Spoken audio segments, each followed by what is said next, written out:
Hi hello అందరికి నమస్తే.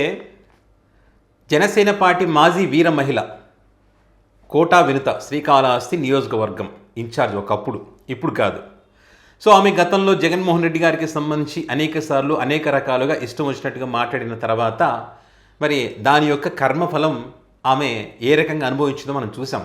July 12, 2025 వాళ్ళ డ్రైవర్ ఎవరైతే సీను అలియాస్ రాయుడు ఉన్నాడో మరి ఆ రాయుడు చేతి పైన వినుత కోట యొక్క ఆమె పేరు కూడా మనం చూసాం. సో ఈ పేరుకు సంబంధించి అప్పుడు రకరకాల అభిప్రాయాలు వ్యక్తమయ్యాయి.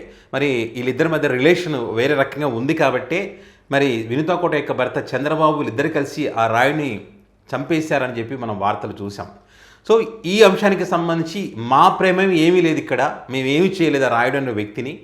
మాకు సంబంధించినటువంటి రహస్యాలన్నీ కూడా మరి బొజ్జల సుధీర్ రెడ్డికి చేరవేస్తున్నాడనే ఉద్దేశంతో ఆ వ్యక్తికి మాకు ఎలాంటి సంబంధం లేదని ఒక అగ్రిమెంట్ రాసుకొని ఆ వ్యక్తిని మా దగ్గర నుంచి పంపించేశాము.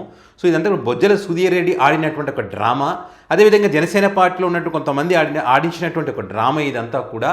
సో మమ్మల్ని రాజకీయంగా అనగదొక్కాలని చేసినటువంటి కుట్ర ఇది. సో మాకు సంబంధం లేదని చెప్పి మరి కోటా వినుత ఆ రోజు కోర్టుకు వెళ్తున్నటువంటి క్రమంలో చెప్పినటువంటి విషయాలు, అన్ని విషయాలు బయటకు వస్తాయని చెప్పి ఆగస్టు 8వ తారీఖున వాళ్ళకి బెయిల్ వచ్చింది, బయటకు వచ్చారు. ఆమె బయటకు వచ్చిన తర్వాత ఒక లేఖ రాశారు. ఈ లేఖ జనసేన పార్టీలో మంట రేపుతా ఉంది. ఎందుకంటే ఈ లేఖకు కనుక స్పందించకపోతే నేను అన్ని ఆధారాలతో మీడియా ముందుకు వస్తానని ఆమె చెప్పినటువంటి క్రమంలో మరి ఏ ఆధారాలతో వస్తుంది, ఏం మాట్లాడబోతుంది అనేటువంటి ఒక చర్చ జనసేన పార్టీలో గట్టిగానే జరుగుతూ ఉంది.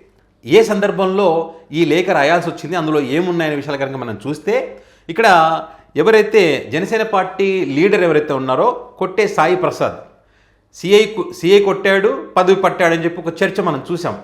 పవిత్ర పుణ్యక్షేత్రమైనటువంటి శ్రీకాళహస్తి ఆలయ ట్రస్ట్ చైర్మన్ పదవి ఆయనకి ఇవ్వడంపై అభ్యంతరం తెలుపుతూ పునరాలోచన చేసుకోవాలని చెప్పి ఆమె ఒక లేఖ రాశారు శ్రీకాళహస్తి చైర్మన్కి సంబంధించి. అంటే అందులో అనేక అంశాలుగా ప్రస్తావించారు. మహిళలంటే కనీస గౌరవం లేని వ్యక్తికి పవిత్ర పుణ్యక్షేత్రమైన శ్రీకాళహస్తి ఆలయ ట్రస్ట్ బోర్డు చైర్మన్ పదవి ఇవ్వడం సమంజసం కాదు. నా పైన జరిగిన రాజకీయ కుట్రలో ప్రధానమైన వ్యక్తుల్లో ఈ కొట్టే సాయి ప్రసాద్ ఒకడు.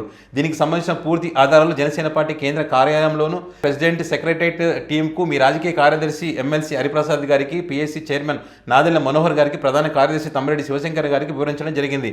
ఆధారాలు కూడా ఇవ్వడం జరిగింది. బహుశా నాకు జరిగిన ఇంత పెద్ద సమస్య మీ దృష్టికి చేరలేదని భావిస్తున్నాం. ముఖ్యంగా శ్రీకాళహస్తి నియోజకవర్గంలో గత వైసీపీ ప్రభుత్వం 5 సంవత్సరాలు అనేక మంది జనసేన కార్యకర్తలు నిజాయితీగా పనిచేసిన వాళ్ళని చాలా మంది ఉన్నారంట. అందులో దీనికి వాళ్ళలో ఈ ఆలయ చైర్మన్కి పదవికి అర్హులైనటువంటి ఉన్నారు చాలామంది ఉన్నారు. పార్టీ కోసం గ్రామాన ఇంటింటికి వెళ్ళి ప్రచారం చేసిన వాళ్ళు, స్థానిక సంస్థల ఎన్నికల్లో దమ్ముగా పోరాడిన వాళ్ళు, పోలీసుల దగ్గర బూటుకాలతో తన్నించుకున్న వాళ్ళు, పోరాటాలు చేసి కేసులు పెట్టించుకొని కొన్నేళ్ళు జైలుకి వెళ్ళినటువంటి వీర మహిళలు ఉన్నారు. ఇలా నిజంగా కష్టపడ్డ వారికి కాదని గుర్తించకుండా, ఇలాంటి వాళ్ళని గుర్తించకుండా వేరే వాళ్ళకు మరి ఇవ్వడం ఏంటనేది ఈమె యొక్క లేఖలోని సారాంశం. అదేవిధంగా ఈ మహిళలంటే గౌరవం లేని వ్యక్తికి జనసేన నియోజకవర్గ ఇన్ఛార్జిగా ఉన్న నన్ను భౌతికంగా హతం చేయాలని, రాజకీయాలకు దూరం చేయాలని, క్యారెక్టర్ దెబ్బతీసే కుట్రలు చేసిన వ్యక్తులు ఒకరైన కొట్టే సాయి ప్రసాద్కి పవిత్ర పుణ్యక్షేత్ర ఆలయ చైర్మన్ పదవి ఇవ్వడం సమంజసం కాదు. అర్హులు చాలామంది జనసేన పార్టీ శ్రీకాళహస్తి నియోజకవర్గంలో ఉన్నారు. వారిని గుర్తించి మీ నిర్ణయాన్ని మార్చుకోవాలని కోరుతున్నారని చెప్పి ఈమె లేఖ రాయడం జరిగింది. సో మరి ఈ లేఖకు సంబంధించి స్పందించాలని ఆమె కోరినటువంటి క్రమంలో ఇంతవరకు జనసేన పార్టీ నుంచి ఎలాంటి స్పందన రాలేదు. ఈమె చెప్పినటువంటి అంశాలు మరి పవన్ కళ్యాణ్ గారి దృష్టికి పోయినా లేదన్నట్టు దానికి సంబంధించి కూడా ఈమె ఎవరెవరి పేర్లు అయితే ఆ లేఖలు ప్రస్తావించిందో వారి నుంచి కూడా ఎలాంటి స్పందన లేదు. సో ఈ క్రమంలో ఆమె మీడియా ముందుకు రావచ్చు. ఇక్కడ ఈ అంశాలతో పాటు ఈమె చెప్పినటువంటి అనేక అంశాలు ప్రస్తావించి అప్పుడు ఒక చర్చ నడిచింది. ఇది శ్రీకాళహస్తి ఎమ్మెల్యే బొజ్జల సుధీర్ రెడ్డి గారు ఎవరైతే ఉన్నారో ఆయనకి టికెట్ ఇస్తారు, మరి ఎన్నికలను గెలిచిన తర్వాత మీకు కావాల్సింది మీకు చేస్తారు, కొంత డబ్బులు ఇస్తారని చెప్పి ఒక చర్చ నడిచింది. అప్పుడు అది పవన్ కళ్యాణ్ గారి మధ్యలో ఉండి మాట్లాడించారు అనేటువంటి ఒక చర్చ మనం చూసాం. సో ఆ అంశానికి సంబంధించి అనేక ఆధారాలు ఉన్నాయి. మరి ఆ ఆధారాలు కనుక ఈమె బయట పెడతారా, లేకపోతే పెన్ డ్రైవ్లు అనేటువంటి ఒక చర్చ నడుస్తూ ఉంది. వాటికి సంబంధించి ఏమైనా బయట పెట్టేటువంటి అవకాశం ఉంటుందా అని ఇట్లా రకరకాలుగా జనసేన పార్టీలో ఆలోచన చేస్తూ ఉన్నారు.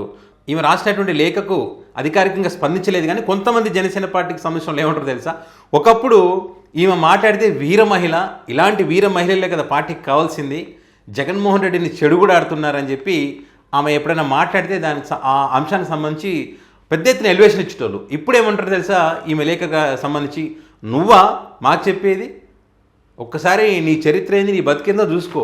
నువ్వు మాకు లేఖ రాసేదా, నువ్వు జనసేన పార్టీ అధినేతకి లేఖ రాసేంత దమ్ముందా నీకని చెప్పి మరి వీర మహిళ అని ఏదైతే అన్నారో ఆ మహిళని ఉద్దేశిస్తూ ఇప్పుడు జనసేన పార్టీకి సంబంధించిన మాట్లాడుతూ ఉన్నారు. అది జనసేన పార్టీ యొక్క పరిస్థితి.